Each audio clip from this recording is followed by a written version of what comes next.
पिछले कई महीनों से देश का नाम रोशन कर चुके कुछ पहलवानों के निशाने पर आए बीजेपी सांसद और कुश्ती संघ के पूर्व अध्यक्ष ब्रजभूषण सिंह। ब्रजभूषण सिंह ने भले ही कुश्ती संघ से इस्तीफा दे दिया हो, लेकिन ये दावा करने से पीछे नहीं हटते कि वे निर्दोष हैं। बीजेपी सांसद और कुश्ती संघ के पूर्व अध्यक्ष ब्रजभूषण सिंह ने मीडिया से खास बातचीत में कहा, मैं दोषी नहीं हूं, मुझ पर दाग कोई नहीं लगा सकता क्योंकि मैं अपने आप को जानता हूं।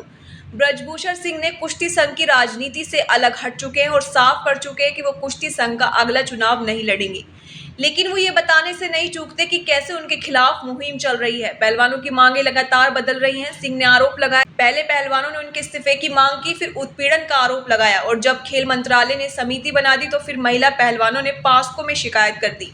ब्रजभूषण का कहना है कि आखिर 4 महीने बाद पहलवानों ने FIR की मांग क्यों शुरू कर दी।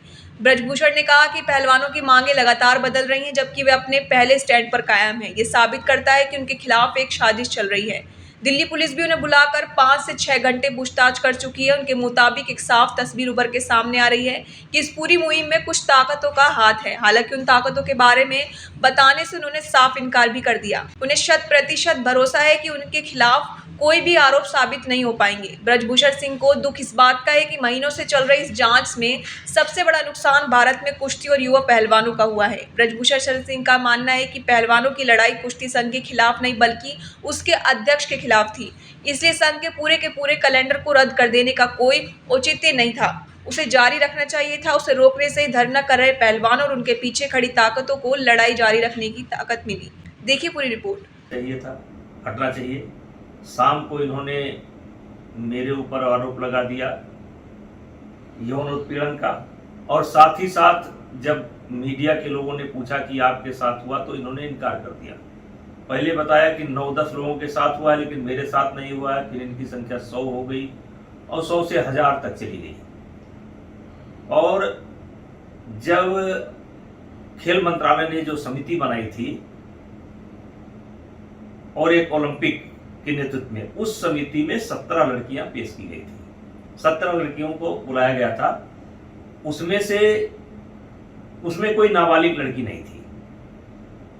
और उसी समय मैंने एक कैसेट दिया था जो बजरंग पूनिया किसी लड़की से बात कर रहे थे कि कोई लड़की का इंतजाम कर दो, तो कैसेट मैंने दोनों जगह दे दिया था, आईओ में भी, आईओ की कमेटी में भी और खेल मंत्रालय के समिति की कमेटी में भी मैंने वो दे दिया था।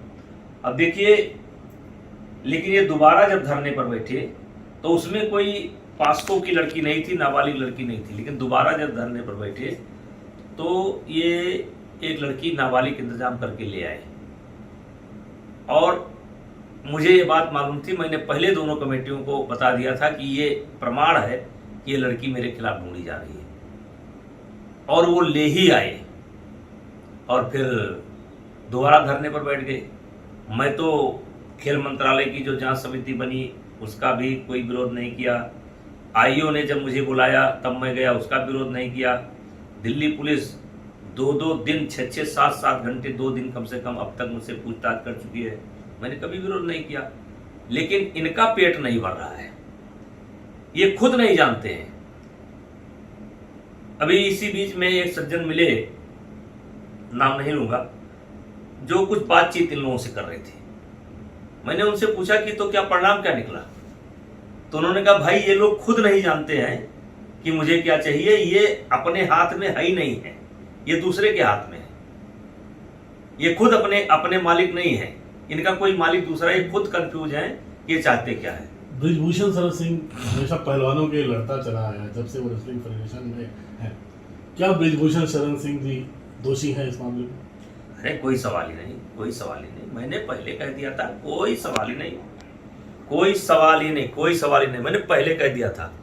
हमने कहा था कि दास कबीर ने ओढ़ी चुनरिया, ज्यों की त्यों दे दीनी चुनरिया, झीनी रे झीनी। मैं फिर कहना चाहता हूँ आपसे यश भाई कि मेरे इस चुनरी पर एक भी दाग कोई नहीं लगा सकता है।